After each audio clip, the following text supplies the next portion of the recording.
Hello সবাইকে, আজকে তোমাদের সাথে শেয়ার করবো what I it in a day. সকালবেলা উঠেই তো প্রথমে নজর পড়ে যে প্যান্ডেল অলমোস্ট কমপ্লিট। তো তারপরে আমরা ব্রেকফাস্ট করি, সেখানে ছিল লুচি এবং ছোলার ডাল। ছোলার ডালটা জাস্ট চুমু হয়েছিল। তারপরে আমরা চলে যাই জল ভরতে। তারপরে ওই গরম থেকে এসে তো ভীষণ ডিহাইড্রেট হয়ে যায়, তো আশীর্বাদ করতে এসেছিল মেয়ের বাড়ির লোকেরা, ওদেরও কোল্ড ড্রিঙ্কস দেয়। আমরা ওখান থেকেও এক গ্লাস করে সবাই কোল্ড ড্রিঙ্কস খাই। স্প্রাইট খাওয়ার পর দুপুরের লাঞ্চ ছিল ভাত, ডাল, পোস্ত দিয়ে আলু ভাজা এবং মাছের ঝোল।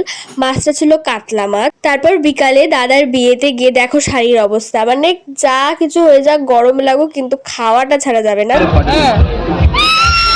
তো আমি চিকেন পকোড়া নিয়ে আসি, এদিকে মামি আর দাদা নিয়ে নেয়, ওর জন্য চিৎকার করে উঠেছি। যাই হোক, স্টলের খাবার কিন্তু ছাড়া যাবে না। ফুচকা, চিকেন পকোড়া আবার নিয়ে আমরা ডিনারে বসে পড়ি। ফার্স্টে ছিল ভেজিটেবল চপ, ভাত, ডাল, পটল, চিংড়ি, তারপরে ছিল কাতলা মাছ এবং লাস্টে ছিল সোস টপার চিকেন কষা। এরপরে আমি নুন লেবু দিয়ে খেয়ে নিই। আইসক্রিম, হজমোলা, বাড়িতে এসে কোকা কোলা। ব্যাস, আজকে এইভাবেই আমার দিনটা কাটলো।